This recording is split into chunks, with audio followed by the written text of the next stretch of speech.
Vou começar esta história admitindo que sou viciado. A maconha é meu vício de sempre. Mas, se eu quero algo mais forte, eu compro de um amigo que me fornece. No entanto, isso aconteceu uma vez quando eu não tinha um fornecedor e um amigo da faculdade recomendou que eu fizesse um pedido pela Deep Web. Naquela época, eu não tinha ideia do que ele estava falando, mas ele me explicou de forma abrangente e fez o download de um navegador chamado Tor no meu computador. Depois me deixou 3 URLs escritas de páginas onde eu poderia comprar tanto a minha maconha habitual quanto qualquer outro tipo de substância. E quando digo o qualquer, quero dizer qualquer coisa. Há absolutamente tudo nesses lugares, desde cocaína de alta pureza até drogas feitas com alguma planta exótica de um país no fim do mundo. Tudo isso, mas, obviamente, com preços diferentes. O que mais me surpreendeu foi a facilidade de comprar lá, ou era apenas uma questão de alguns cliques e algumas transferências em Bitcoin e, pronto, eu recebia o que quisesse na minha caixa de correio. No entanto, eu não sou apenas um viciado, também sou uma pessoa bastante curiosa, e a Dark Web era como descobrir um novo mundo. No início, eu só entrava para comprar drogas nos sites que meus amigos me passaram, mas uma noite, sóbrio e em casa, algo raro para mim, entediado como estava, decidi abrir o Tor e ver que coisas sombrias eu poderia encontrar na Dark Web, como meus amigos também me contaram, mas também sobre certos perigos que eu poderia enfrentar. Portanto, eu nunca quis cruzar a linha, mas naquela noite, a curiosidade superou o medo e eu me joguei de cabeça. Se você já esteve na Dark Web, saberá que não pode simplesmente pesquisar por o Red Roons ou assassinos à disposição e obter resultados. Você tem que encontrar links para esses sites primeiro. Então, comecei a pesquisar no Google, tentando encontrar links para sites do submundo. Sei que é estranho procurar ativamente o pior, mas desde que entrei na Dark Web naquela noite, tive uma estranha sensação de curiosidade mórbida. Como disse, a curiosidade venceu. O problema é que passei bastante tempo procurando links, mas tudo que encontrei era muito simples ou os links nem funcionavam. Eu estava prestes a desistir, mas em minha última tentativa, cliquei em um subreddit da Deep Web no Reddit. Não esperava realmente encontrar nada ou naveguei pelos mais populares por meia hora antes de selecionar os novos, e foi aí que vi uma simples postagem em texto intitulada A Morte e os Serviços do Assassino. A caixa de texto da postagem continha o que parecia ser uma mistura aleatória de números e letras. Minha mente cansada levou um segundo para decifrá-la, mas rapidamente percebi que era um link, provavelmente para um site de assassinos. Então, decidi colá-lo no meu navegador da Dark Web e, adivinha? Funcionou! Mas antes de continuar, pensei em voltar ao perfil para ver se eles tinham postado outros links da Dark Web. Quando voltei à postagem, o perfil havia misteriosamente desaparecido. De qualquer forma, reabri a Dark Web e voltei ao site. No topo, estava o nome Os Serviços de Assassino, Assassinado e Destruição de Vida, ao lado do que parecia ser um crânio dentro de um túnel. Eu ri um pouco ao vê-lo. Pensei que o site deveria ser falso, mas ao rolar para baixo, não fiquei desapontado. Havia um parágrafo de texto verde sobre um fundo preto e uma pequena caixa à direita que apenas dizia faça um pedido. O texto principal ocupava quase toda a página e listava todas as maneiras que eles poderiam matar alguém. E novamente porque isso tinha que ser uma piada. Eu estava até tentado a fazer um pedido só para ver o que aconteceria, mas pensei que era melhor não arriscar. Estava prestes a fechar o computador e encerrar a noite quando ouvi uma batida na porta. Eu moro sozinho, então é raro ter visitantes, especialmente tão tarde. Mas, quando abri, era apenas meu amigo Mark, que também é meu fornecedor de confiança. Deixei-o entrar sem hesitar, e ele enfiou uma grande sacola de maconha na minha cara. Fumei por um tempo e voltei para o computador, mas depois disso foi tudo um borrão. Não lembro de nada que fiz depois, mas acordei por volta das 9 horas da manhã, deitado no sofá, o que significava que tinha dormido por pelo menos 6 horas, embora, honestamente, sentisse que tinha sido 2. Levantei, preparei um café e sentei para jogar videogame, pronto para aproveitar meu domingo relaxando, como de costume. Mas você pode imaginar minha surpresa quando abri o computador e vi que tinha pedido a minha própria morte na noite anterior. Embora achasse isso estúpido, senti um vazio no meu estômago. Mesmo chapado, geralmente tomo decisões sensatas, então não sei o que diabos estava naquela maconha que Mark me trouxe. Acabei rindo da situação ou nem mesmo lembrava. Imagino que uma pessoa normal teria feito algo diferente, mas ainda estava meio zonzo do que tinha me metido na noite anterior, então segui meu dia. Não vou negar que estava um pouco paranoico, mas, como disse, presumi que era uma piada. Até ri do e-mail que recebi do site, dizendo que o assassino já estava a caminho. No entanto, mais tarde naquela noite, um sedã escuro estacionou do outro lado da rua da minha casa. Não o vi chegar, mas, enquanto preparava meu jantar, o avistei pela janela da cozinha. Moro no centro da cidade, mas há muitas árvores e arbustos entre as casas na minha rua, então ficaria surpreso se alguém mais tivesse visto, além de mim. Nesse momento, entrei em pânico. E se o site fosse real? Quero dizer, sou apenas uma garota, moro sozinha, não tenho armas, apenas uma faca de cozinha um pouco maior que o normal para me defender, e duvido que isso ajudasse. Decidi colocar um moletom e enfiar a faca no bolso da frente antes de sair de casa e me aproximar da janela do motorista do carro. Mesmo eu fiquei surpresa com minha própria coragem, embora eu achasse que isso se devesse ao fato de que ainda estava meio chapada da noite anterior. Como eu disse, atravessei a rua e me aproximei do sedã, então bati na janela, mas nada aconteceu. Foi bem anticlimático. Estava pronta para falar com o cara e explicar que fiz algo estúpido enquanto estava chapada, ou lutar pela minha vida se esse plano não funcionasse, tudo porque fiz algo idiota. Mas, como eu disse, nada aconteceu. Eu até movi a cabeça mais perto da janela, como se houvesse um reflexo, para tentar ter uma visão melhor de dentro, mas mal conseguia ver algo. Só conseguia distinguir 2 assentos vazios. Não havia ninguém dentro. Eu havia ficado assustada à toa. Decidi esperar ao lado do carro por um tempo para ver se alguém vinha, mas, após meia hora, fiquei com fome e tive que voltar para dentro para pegar meu jantar do forno. Eu juro que foi só um minuto entre ir para dentro pegar minha comida e olhar pela janela novamente, o carro tinha desaparecido. Não ouvi nem mesmo o motor ligar. Que diabos, murmurei para mim mesma, então fechei todas as cortinas e tranquei todas as portas. Tentei relaxar, mas algo não estava certo. Eu ainda tinha a sensação de que aquele carro não estava ali por acaso. E, assim que comecei a me acalmar um pouco, a energia foi embora. Então, entrei em pânico novamente. Congelando por alguns minutos, parada no meio da sala com meu prato na mão. Eu juro que, naquele momento, estava esperando pela bala. O carro desaparecer do nada e agora a luz sumira de repente. Não achava que fosse coincidência. Não entendia nada, mas estava realmente muito assustada. Passaram cerca de 30 ou 40 segundos, e então, a eletricidade voltou e todos os aparelhos começaram a apitar. No mesmo instante, ouvi várias batidas na porta. Imediatamente me tensei, mas perguntei quem era com a voz trêmula. Ninguém me respondeu. Perguntei novamente e não obtive resposta. Esperei mais uns 10 ou 15 minutos, quando vi que não bateram novamente, reuni coragem novamente e fui até a porta. Enquanto me dirigia até lá, não consegui deixar de imaginar abrir a porta e ser recebida pelo cano de uma arma no meio da minha testa. Abri a porta devagar e, surpresa, não havia ninguém lá.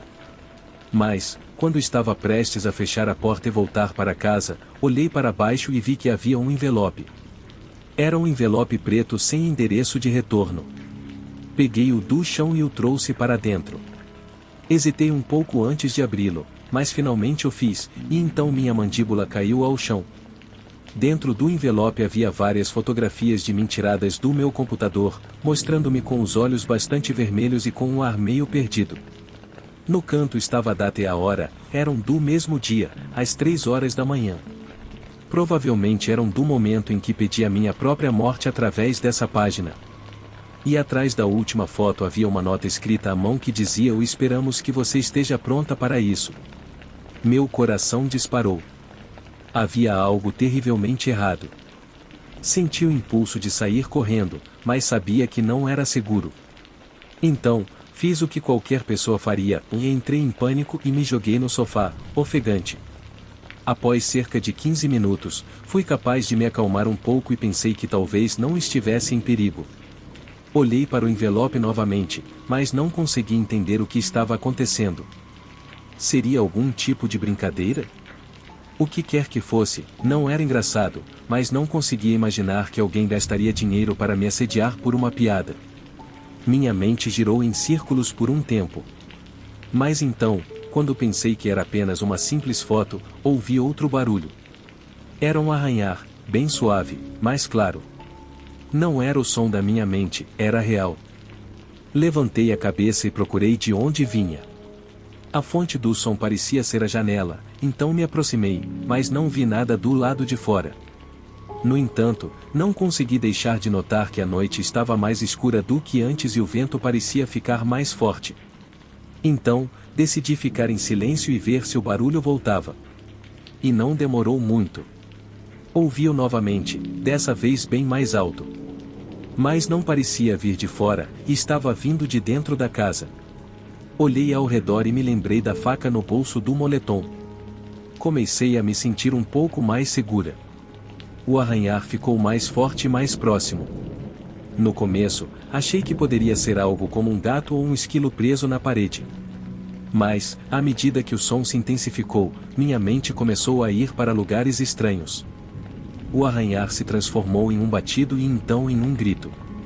Gritos quase silenciosos, mas horríveis. Uma sensação de desespero começou a tomar conta de mim. Comecei a me perguntar se eu era o alvo. Eu não podia evitar. Cada vez que o som ecoava, parecia estar mais próximo. Aquele som estava me matando, então decidi fazer algo. Peguei a faca, saí do sofá e gritei para que qualquer um que estivesse na casa se mostrasse. O silêncio era ensurdecedor, e o barulho não parava. Então, em um momento de pura adrenalina, fiz o que nunca teria feito normalmente. Eu atravessei o corredor até o quarto e abri a porta. Uma vez lá dentro, a sensação de alguém estar me observando só aumentou. Eu sabia que algo estava lá, mas não sabia o que. A escuridão do quarto parecia viva. Então, quando olhei para o espelho, uma sombra se aproximou de mim.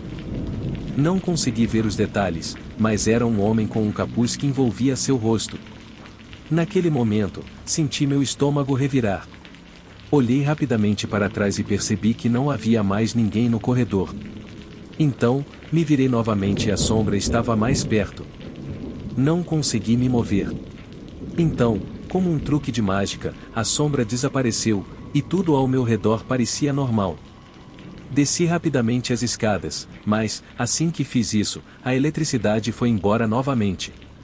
Fui parar no escuro, ouvindo o som que agora estava perto da porta da frente. Eu não tinha ideia do que fazer, mas sabia que não podia ficar lá. Tentei correr até a porta dos fundos, mas ela estava travada. Comecei a entrar em pânico e a gritar para qualquer um que estivesse lá fora. Foi quando vi o envelope jogado no chão. Era meu único recurso. Ele tinha o número de um telefone no canto. E, para minha sorte, pude ver um pouco de luz do lado de fora. Como último recurso, peguei meu celular e liguei para o número. Eu não sabia o que esperar. Na verdade, nem sabia se era real. O telefone tocou uma vez antes que alguém atendesse. A voz era robótica e sem emoção, quase um sussurro. A primeira coisa que me disse foi: "Se você está ouvindo isso, já está perdido." Quase desmaiei quando ouvi. Não sabia o que fazer ou como reagir. Antes que pudesse processar o que estava acontecendo, a voz continuou: "Eles estão a caminho. Não olhe pela janela." Meu coração disparou. Eu nem me atrevi a olhar. A única coisa que consegui fazer foi me esconder atrás do sofá. A voz continuou: "Você fez um pedido, agora não há como voltar atrás." Aquela noite se arrastou para o fim. O som da eletricidade voltou novamente, e eu ainda estava atrás do sofá. Mas eu não estava sozinha. Aquele ser estava ali, e eu não consegui ver o que era. Então, em um momento de puro desespero, apaguei as luzes. Senti como se tudo estivesse se despedaçando, e na escuridão, fui capaz de respirar novamente. Tentei me mover sem fazer barulho. A escuridão parecia me abraçar, e, enquanto me movia para o corredor novamente, o arranhar começou a voltar. O homem estava atrás de mim, e uma série de pensamentos horríveis passavam pela minha mente. Eu sabia que ele estava atrás de mim. O arranhar agora estava quase ao meu lado. Sem pensar duas vezes, peguei a faca e fui até a porta dos fundos. Abrindo-a, não sabia onde estava indo, só queria sair. Passei pela porta e fui direto para a escuridão, onde me escondi atrás de um arbusto e respirei fundo. No entanto, logo percebi que ele estava lá fora. Senti algo que me segurava, e, quando olhei para o lado, era a mesma sombra do meu quarto. Ela estava em pé ali, na escuridão, e quando me viu, começou a se aproximar. O horror tomou conta de mim. Lutei contra minha própria mente, em um movimento frenético, atravessei a rua novamente e bati em uma porta aleatória.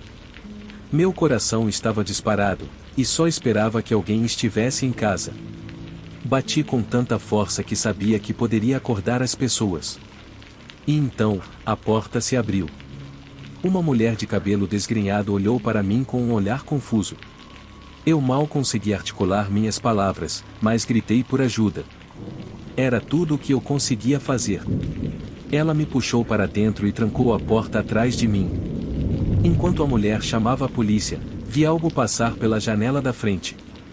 Eu sabia que era ele. O homem que eu havia chamado. No entanto, a polícia chegou rapidamente, depois de explicar a situação, saí e apontei para o homem que estava do lado de fora. Mas ele tinha desaparecido novamente. Não consegui entender o que aconteceu, mas a polícia fez algumas perguntas e depois me levaram para casa. Eu não estava mais assustada, mas, ao mesmo tempo, não tinha certeza do que estava acontecendo. Um de meus vizinhos mais velhos me viu e me chamou para dentro.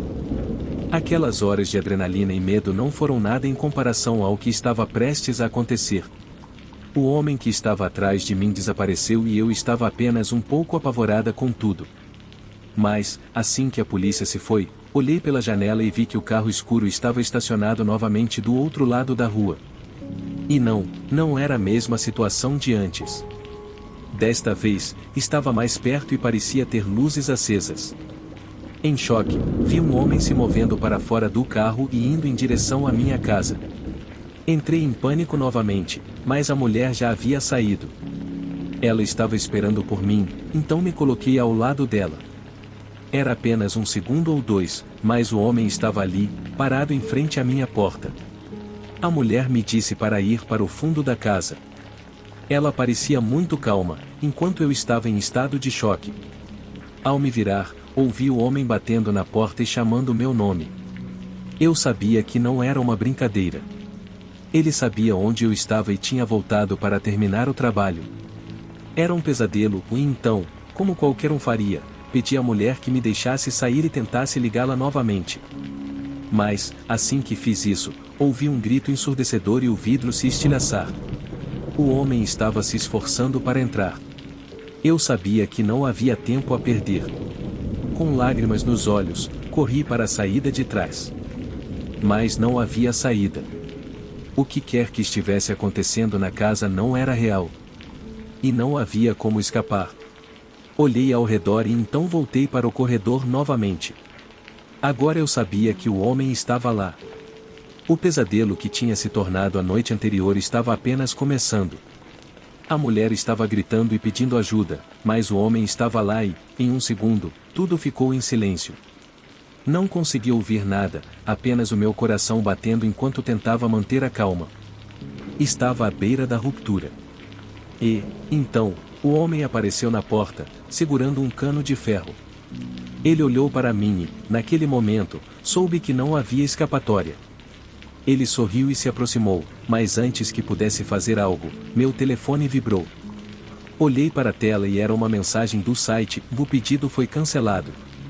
Não sei como expliquei tudo isso. Apenas sei que aquela noite nunca mais seria a mesma. Fui jogada em uma realidade que não consegui entender. Não importa o que fiz, não havia como escapar. Como sempre, pensei que seria apenas mais uma noite normal. Mas a verdade é que eu nunca mais voltaria a ser a mesma.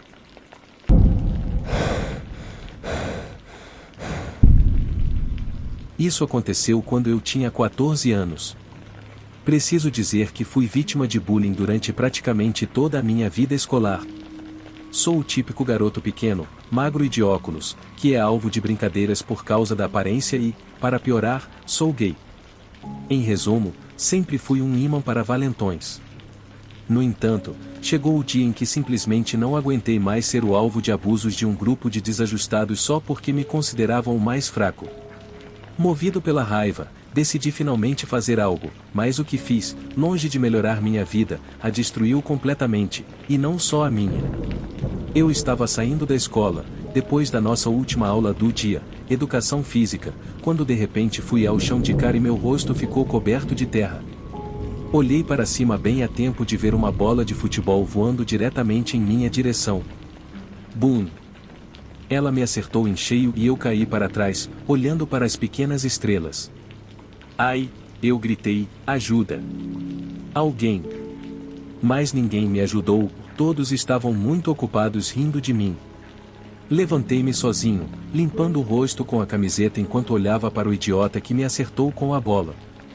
Era Juan, o valentão da escola, e seus amigos riam enquanto ele se aproximava e me empurrava de volta para o chão. Por que você não sai daqui? Volta a se esconder debaixo de uma pedra e morre, seu freak. Aposto que ninguém quer você. Eles continuaram a rir e zombar de mim enquanto se afastavam, me deixando sozinho e humilhado.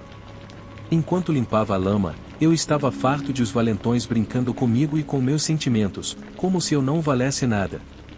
As risadas deles cavavam nas minhas costas enquanto eu me afastava, e a cada passo que eu dava, me sentia mais e mais cheio de desamparo.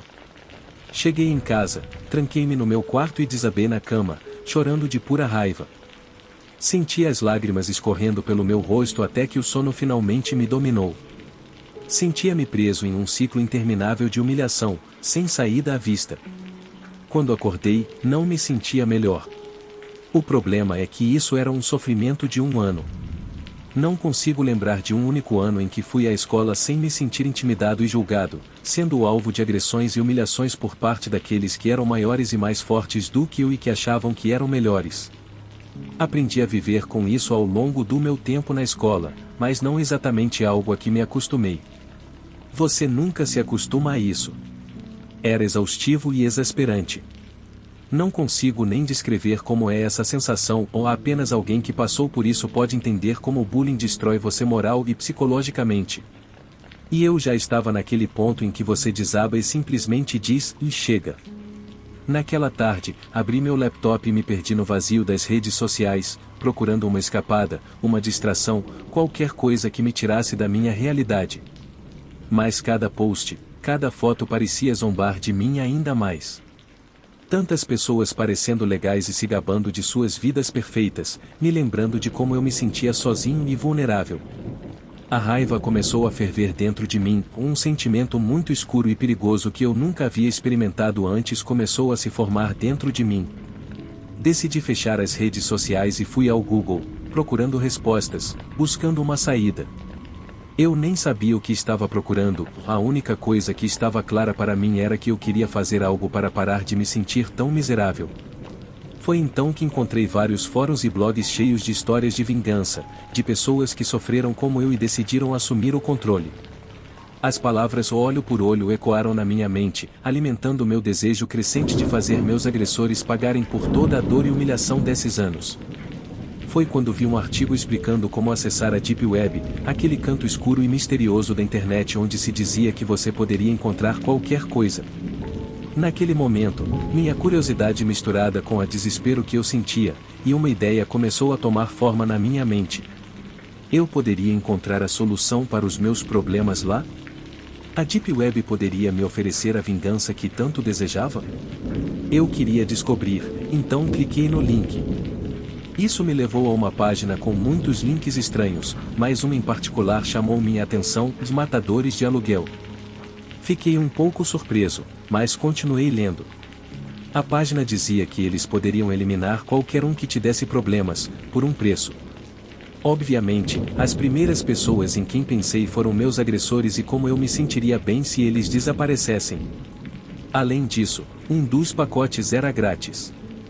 Remoção de problema? O que isso significava? Que não haveria mais pedidos. Encolhi os ombros e apertei o botão de pedido. Segui as instruções e coloquei os nomes e endereços daqueles que estavam me intimidando.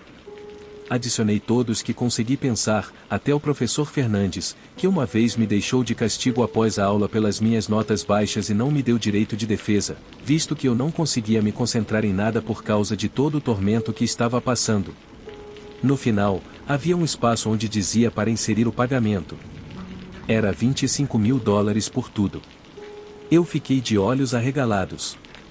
Óbvio que eu não tinha $25.000, além disso, dizia que o pagamento era em Bitcoin, muito menos. Fiquei parado por alguns momentos e pensei, bem, pelo menos eu tentei. Mudei o cursor para o X e cliquei ali para sair do site, mas em vez de fechar a página, uma pequena janela surgiu onde dizia, você tem o valor para cancelar? Sim e não. Achei isso muito estranho ou nunca tinha visto um site que fizesse essa pergunta. Bem, é suposto que se você solicitou um serviço, é porque pode pagar por ele, a menos que você seja um adolescente de 14 anos, patético, furioso e sem noção como eu. Cliquei em não para sair, mas então uma nova aba se abriu onde pediam meu nome e endereço, e embaixo dizia, pagamento pelo trabalho. Hesitei por um segundo antes de colocar meus dados, mas o que eu tinha a perder? Apertei o enviar e algo estranho aconteceu. De repente, um texto dizendo lista de resultados apareceu na parte superior da tela, com uma lista de todas as pessoas que eu havia colocado. O estranho era que meu nome estava no final, na seção que dizia o pagar pelo trabalho. Mas naquele momento, minha mãe me chamou para o jantar e eu não tive tempo de pensar nisso. A verdade é que rapidamente esqueci a página e segui com a minha vida. Dias e semanas se passaram, eu quase havia esquecido até que um dia notei algo estranho. Juan sempre me esperava na entrada da escola para me incomodar, mas naquele dia ele não estava lá. Na verdade, eu não vi Juan ou nenhum de seus amigos o dia todo. Era como se eles tivessem desaparecido. Perguntei a mim mesmo se estavam doentes ou algo assim, mas não os vi nos corredores ou nas aulas. Era como se eles tivessem desaparecido. Foi então que me lembrei do site Um frio percorreu minha espinha. Com certeza isso não poderia ser real, certo? Além disso, eu não paguei. Tentei ignorar e esquecer, mas não consegui afastar a sensação de que algo estava errado. Foi ao entrar na sala de aula que percebi o que estava acontecendo. A professora estava em pé na mesa, com o cabelo bagunçado e a maquiagem borrada. Ela parecia ter chorado. Então ela nos disse, Juan, Samuel e Dixon faleceram. Eu me senti ficar pálido enquanto a professora falava, eles estavam mortos. Mas como? Não poderia ser o site, poderia? Eu congelei, encarando o rosto do professor Fernandes, que ainda estava ali. Ela não estava viva, o que significava que não era a página. Respirei aliviado e abri meu livro, pensando que pela primeira vez o mundo tinha feito um favor para mim. Mas logo que comecei a ler, ouvi um barulho estranho, como um som abafado de gorgolejo. Foi quando vi a professora Fernandes paralisar, seu rosto ficando azul e suas mãos segurando um copo de café que começou a derramar lentamente na mesa e pingar no chão. O copo quebrou ao cair e percebi horrorizado que seus olhos estavam bem abertos, encarando o vazio, e de repente ela desabou no chão. Ela estava morta. Todos os alunos começaram a gritar e correr para fora da sala. Eu corri junto com a multidão, com minha mente acelerada. Não poderia ser o site, não poderia ser. Enquanto corria para casa, percebi de repente que um carro estava me seguindo há vários minutos. Comecei a correr mais rápido, mas o carro também acelerou. Comecei a correr em velocidade máxima, mas não adiantou. Finalmente, ele parou a alguns metros na minha frente e um homem saiu dele. Era horrível, não há outra maneira de descrever. Ele parecia um psicopata de filme de terror, e a primeira coisa que pensei foi que ele estava lá para me matar. Ele começou a correr atrás de mim e eu não tive escolha a não ser voltar para a escola.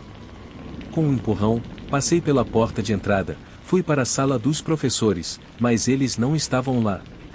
O silêncio se espalhou pelo lugar, com todos os alunos em pânico e saindo. Não havia ninguém para me ajudar. Finalmente, me escondi em um dos banheiros e fiquei lá, imóvel, esperando que o homem que estava me seguindo saísse.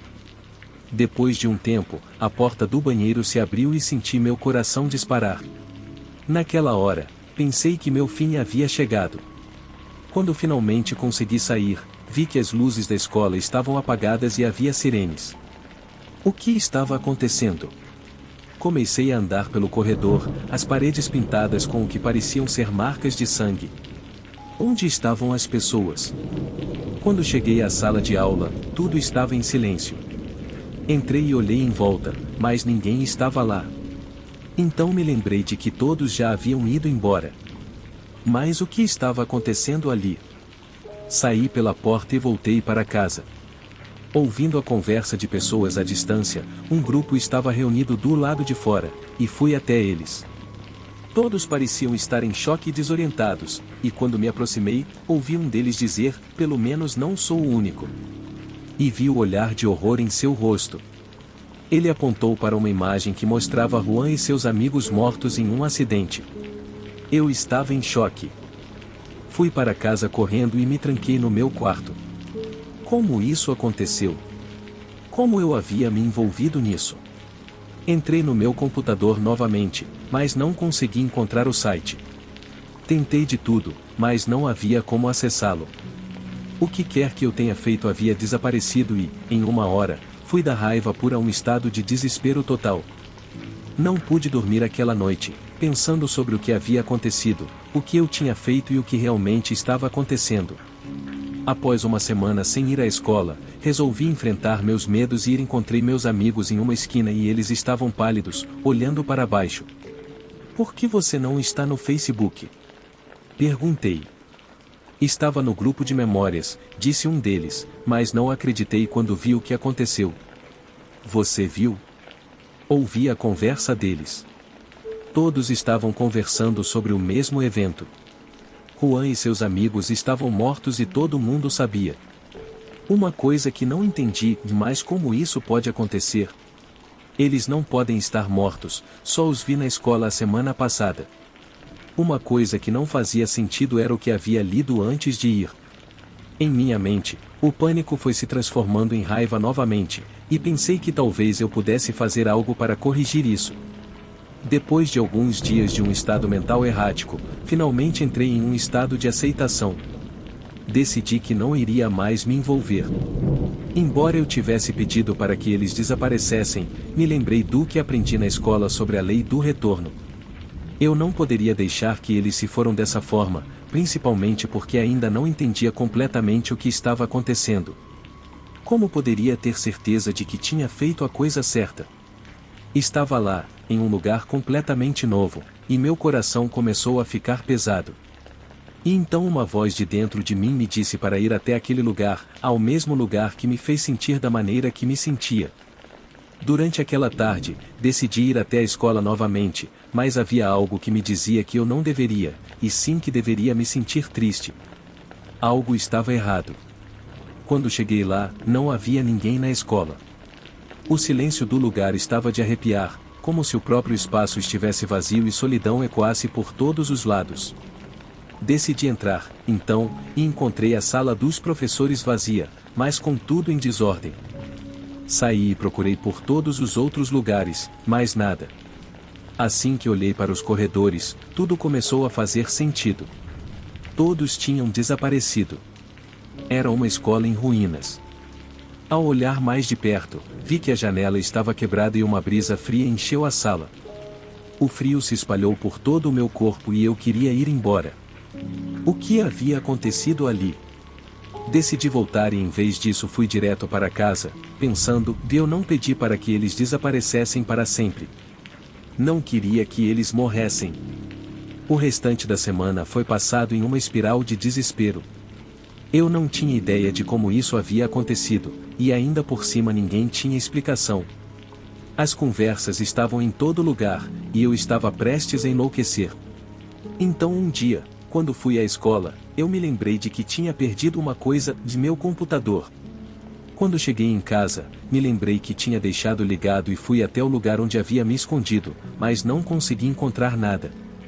Senti uma forte sensação de que algo estava prestes a acontecer. A partir daquele dia, tudo começou a mudar. Meu comportamento, as pessoas ao meu redor, a maneira como olhavam para mim, tudo parecia diferente. Algo na minha mente estava mudando, e eu não sabia como controlar. Em vez disso, apenas observei o que acontecia.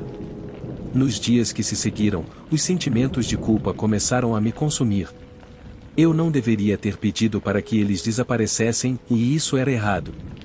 Senti como se minha mente estivesse sendo consumida por isso, e não sabia como escapar. A culpa estava me corroendo por dentro. Comecei a ter pesadelos sobre isso. O que aconteceu foi que, quando acordei, percebi que não era só um pesadelo. A presença deles estava ali. Uma voz me dizia para ir embora, para me afastar de tudo, mas quanto mais eu tentava, mais a voz ficava intensa. Era uma força que eu não conseguia controlar. O que quer que eu tivesse desencadeado estava me levando a um colapso. Cada dia se tornava um fardo, e eu não sabia o que fazer. Finalmente, tudo começou a se unir em um pavoroso clímax. As coisas estavam fora de controle, e eu não sabia mais onde estava. Comecei a perder a noção do tempo, e toda vez que me sentia estressado, a presença voltava, me encorajando a fazer coisas horríveis. Quando finalmente decidi pedir ajuda, foi tarde demais. A pressão de tudo o que estava acontecendo foi insuportável. Entrei em um estado de pânico e desespero, a voz na minha cabeça se tornando mais intensa e mais insistente. Uma noite, a presença estava mais forte do que nunca e eu não sabia mais se estava acordado ou sonhando. Meus pesadelos se tornaram realidade e eu sabia que algo estava prestes a acontecer, mas não consegui fazer nada. Então a luz apagou e tudo ao meu redor ficou completamente escuro. Na escuridão, algo começou a acontecer. Comecei a ouvir risadas, como se Juan e seus amigos estivessem me perseguindo, rindo de mim, e me sentindo mais desesperado e mais perdido do que nunca. Foi quando percebi que tinha que me libertar dessa prisão que havia criado. Naquele momento, consegui lembrar o que me ensinavam a fazer, respirei fundo e tentei focar em algo que não fosse aquilo. Concentrei-me em minha respiração e tentei não pensar em nada. Então, em um ato de pura vontade, decidi que não seria mais refém do medo. Levantei-me e comecei a gritar: eu não quero mais isso. Chega! Naquele momento, as risadas começaram a desaparecer e, com isso, a presença, a voz e os sentimentos de culpa começaram a se dissipar. Uma sensação de alívio se espalhou por mim, e em um instante, tudo ficou claro. Olhei ao redor, e vi a luz voltando. Com um último olhar, compreendi que nunca mais me permitiria ser consumido por aquilo.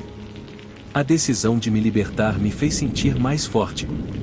Naquela noite, finalmente consegui dormir, e sonhei que estava de volta à escola, mas desta vez, era um lugar iluminado e vibrante, onde as pessoas eram gentis e eu não era mais um alvo. Quando acordei, a luz do dia entrava pela janela, e senti um alívio como nunca antes. Decidi que estava na hora de voltar a ser quem eu realmente sou. Não mais preso à culpa ou ao medo. A partir daquele dia, decidi fazer a diferença e ajudar outros como eu, aqueles que lutam contra a opressão e a dor. Era hora de transformar a tristeza em força, de lutar contra o que me feriu. E enquanto eu olhava para o futuro, sabia que a vida tinha muito a oferecer, e eu estava pronto para abraçá-la. As experiências que tive nos meses seguintes foram transformadoras. Ao invés de me deixar consumir pelo que aconteceu, decidi me envolver ativamente em causas que apoiassem vítimas de bullying e a saúde mental na escola. Encontrei um grupo que promovia discussões sobre o tema e, ao compartilhar minha história, percebi que não estava sozinho.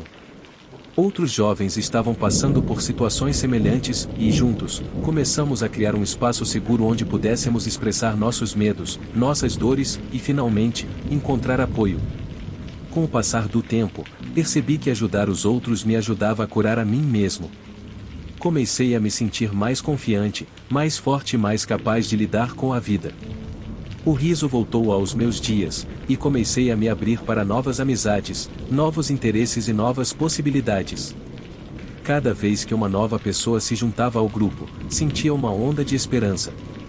Todos nós tínhamos nossas cicatrizes, mas ali, unidos, aprendemos a transformá-las em histórias de resiliência. Além disso, comecei a escrever sobre minhas experiências. Criei um blog onde compartilhei tudo, desde os momentos mais sombrios até os triunfos que estava vivendo. As palavras se tornaram meu refúgio e, aos poucos, atraí uma comunidade online que me apoiava e incentivava. Foi incrível ver outras pessoas se inspirando em minha jornada e me contando como se sentiram compreendidas e motivadas a enfrentar seus próprios desafios. Com o tempo, eu não era mais a vítima do passado. O bullying que uma vez me definiu se tornou apenas uma parte da minha história, mas não a definição de quem eu sou. Cada lágrima que derramei se transformou em força, e cada momento de dor se tornou um passo para me tornar uma versão mais forte de mim mesmo. Agora, quando olho para trás, vejo não só os momentos de desespero, mas também a luz que veio depois. A luta contra a opressão me fez um defensor, alguém que usa sua voz para apoiar aqueles que se sentem pequenos e impotentes. Não tenho mais medo de ser quem sou. Cada dia é uma nova oportunidade de fazer a diferença, e estou determinado a garantir que outros nunca se sintam sozinhos na luta que enfrentam. E assim, minha história continua. Não é um conto de vingança, mas sim um testemunho de superação e coragem. Sou grato por tudo o que passei, pois cada desafio moldou a pessoa que sou hoje. E com cada passo, continuarei a marchar para frente, cercado por aqueles que me apoiam e prontos para lutar por um mundo onde todos possam ser aceitos, respeitados e amados pelo que realmente são.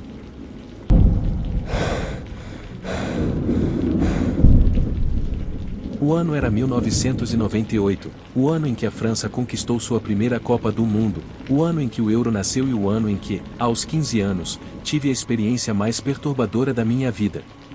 Eu estava no computador dos meus pais, navegando na internet extremamente lenta da época.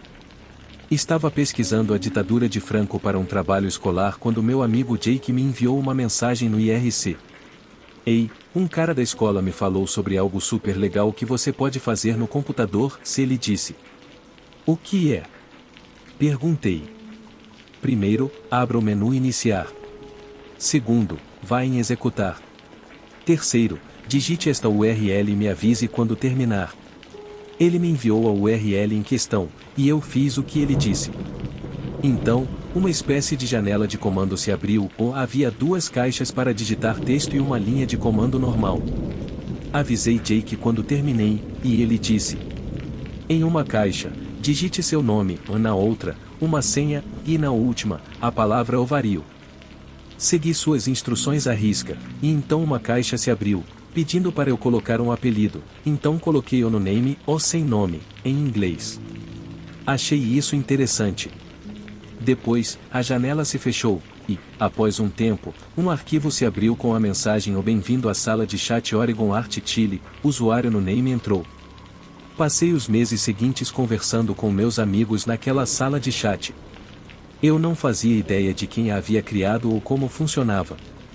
Aparentemente, aquela sala de chat só funcionava na área de Oregon, então, em teoria, você poderia conversar com qualquer um lá, mas, na prática, as únicas pessoas presentes eram Jake, eu e alguns outros. Havia também um garoto da escola que morava do outro lado da cidade e, uma vez, apareceu alguém que alegava trabalhar no suporte técnico de uma companhia de seguros, mas saiu rapidamente quando apenas responderam: "Onde você estuda?" Não sei por que usávamos aquela sala em vez de uma normal, ou talvez gostássemos do papel secreto e clandestino. Mas, numa manhã de outono, eu estava prestes a ter uma surpresa, e eu tinha me tornado um administrador. Não sabia quem havia feito isso, mas andei exibindo isso para meus amigos durante vários dias. Eu podia mudar o que as pessoas escreviam para fazê-las parecerem tolas, embora, na verdade, não usei muito meus poderes, principalmente porque não sabia como. Até que um dia, fiz login e vi que as mensagens anônimas para administradores não estavam vazias como de costume. Desejaria nunca ter olhado. Era uma história muito longa de uma usuária chamada Sarah 6754, escrita em várias mensagens curtas. Contava como seus pais a maltratavam, não a deixavam sair de casa e como ela se esgueirava para ir online. Naquela noite, Sarah 6754 nos contou que havia visto a sala de chat aberta no computador do pai e que iria contar a qualquer um que pudesse. Perguntei quem ela era e disse que, se fosse verdade, ela já teria chamado a polícia até agora. Mas, de repente, a sala de chat parou de funcionar. Tentei abri-la novamente, mas sempre aparecia um erro. Fiquei furioso, o nosso esconderijo secreto com Jake havia desaparecido. No entanto, 2 dias depois, estava assistindo às notícias e eles relataram o seguinte: uma garota de 16 anos é morta pelo pai após tentar escapar pela janela do quarto. A mãe está sob custódia da polícia, mas o pai ainda está foragido. Mas o que era realmente perturbador, a polícia encontrou descrições no computador da família de meninos chamados Jake, no Name e outros 2, onde o pai detalhava como os imaginava e as coisas horríveis que faria com eles se os encontrasse. Eram coisas muito grotescas para serem repetidas aqui. Esse homem nunca foi capturado, ou até onde sei, ainda está foragido, escondido entre nós. Tenho certeza de que ele nunca será encontrado, mas sou ainda mais grato pelo fato de que ele não nos pegou.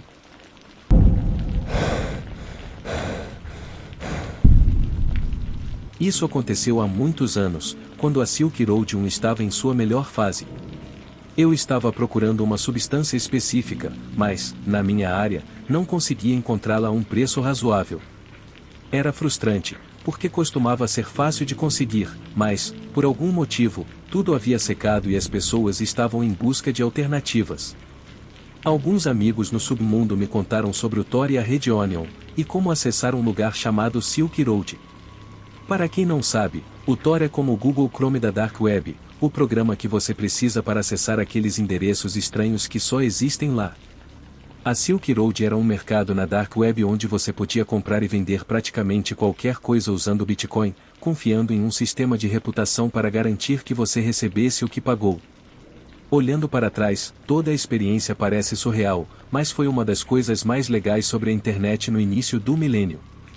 O Tor era chamado de The Onion Router ou porque mudava seu IP aleatoriamente a cada clique. Em 1 minuto você estava em Ohio, no próximo em Guatemala e depois em Oslo. Era indetectável, a menos que, claro, o sistema tivesse maneiras de rastreá-lo, mas essa é outra história. A verdade é que eu entrei no Tor, acessei a Dark Web e cheguei a Silk Road. Parecia simples o suficiente, então fiz uma postagem como se estivesse no Craigslist ou em qualquer fórum. Olá, estou procurando cogumelos, por favor, respondam. Era básico e um pouco bobo, mas eu não tinha muito escolha. Cliquei em publicar e esperei. Na manhã seguinte, conferi, e não havia nenhuma postagem.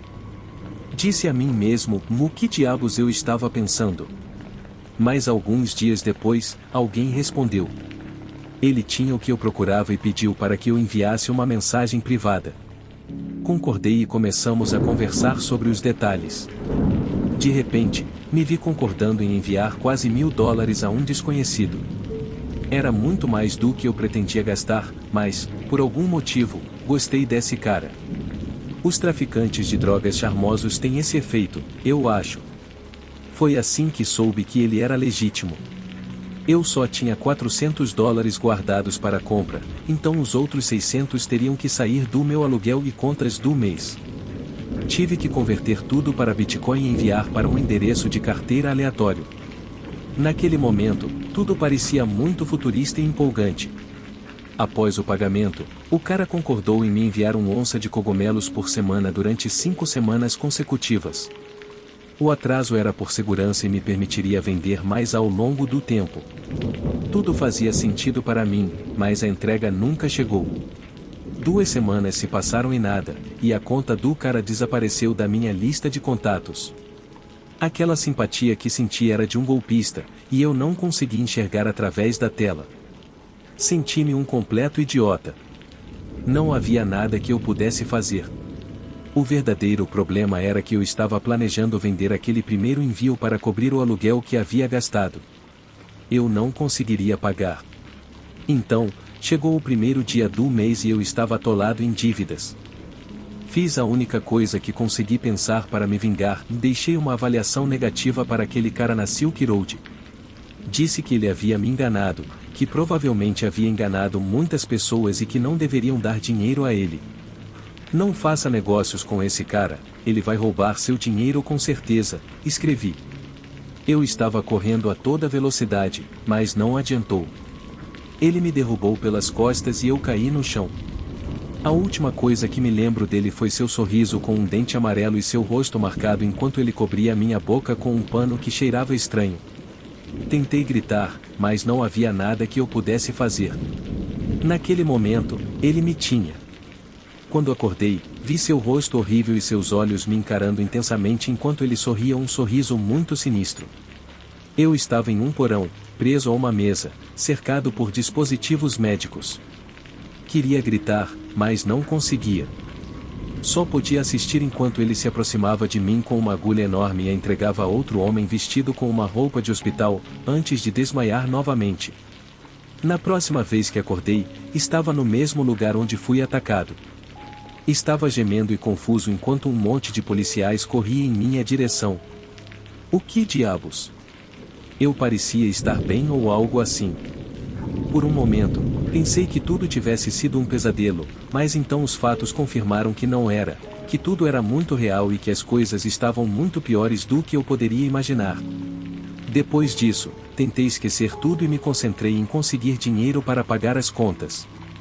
Era exaustivo, mas consegui alguns trabalhos extras e vendi algumas coisas. Então, comecei a economizar para o próximo mês, mas a vida ficou bem complicada para mim. Um dia, cheguei em casa me sentindo relaxado e decidi ligar o computador por um tempo. Lembrei de toda aquela experiência horrível na Dark Web e decidi dar uma olhada na minha postagem na Silk Road. E lá estava, uma nova mensagem. Olá, sou um vendedor confiável da Silk Road. Vi sua postagem sobre o golpista.